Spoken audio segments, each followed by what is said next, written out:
দুর্গার আগমন। Hello everyone, তোমরা নিশ্চয়ই খুব আনন্দে আছো, কারণ সবারই চলছে পূজার প্রিপারেশন, পূজার কেনাকাটার। এই কেনাকাটার যে একটা আলাদাই আনন্দ, সেইটা তো প্রত্যেকেরই জানা। তো যাই হোক, আমার প্রিপারেশন কতটুকু হইব না হইব জানি না, বাট পূজা প্যান্ডেলের প্রিপারেশন দেখতে এক্ষণে আমরা আয়া পড়ছি কৈলাসহর ভেনাস ক্লাবে।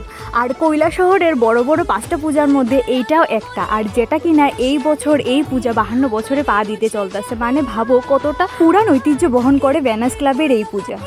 পুজো হোক জমজমাটি, নতুন সাজে সেজেছে আকাশ।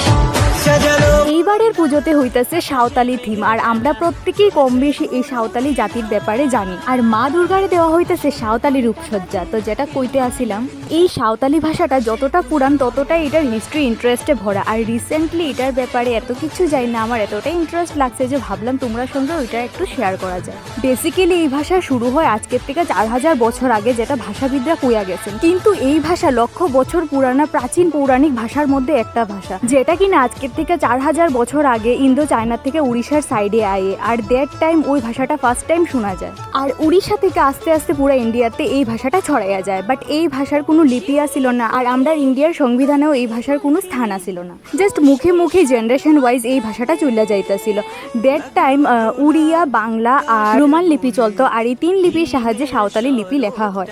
আর 2003 অগাস্টে লালকৃষ্ণ আডবাণীজি একটা বিল পাস করেন, ওইটাতে সাঁওতালি ভাষা ভারতীয় সংবিধানে জায়গা পায়। আর এইরকমই ইন্ডিয়ার 22টা অনুসূচিত ভাষার মধ্যে একটা ভাষার জায়গা পায় এই সাঁওতালি ভাষা।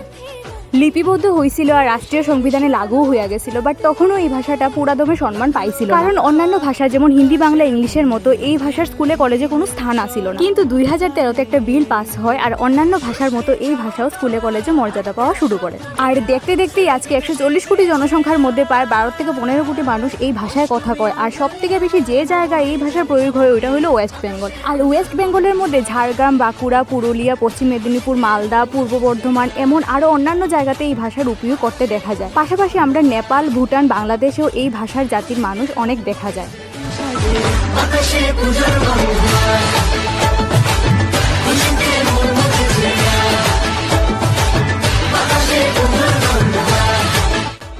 কি শূন্য ইন্টারেস্টিং লাগছে? তো আমারও লাগছিল, যার কারণে এইবারে ভেনাসের থিমটা নিয়ে আমি তো ভীষণভাবে এক্সাইটেড। আর তার আরেকটা কারণ এটাও যে এই জাতি বা সম্প্রদায়টারে পার্সোনালি এক্সপিরিয়েন্স করা তো পসিবল না, কিন্তু তারা রেহেন সেহেনের একটা ঝলক এই পুজো প্যান্ডেলে দেখা যাবে, যেটা কিনা এই কৈলাসহরের প্রথমবার হইতে যাইতেছে। তো কি আইতাছ তো এই পূজাতে কৈলাসহর ভেনাসে?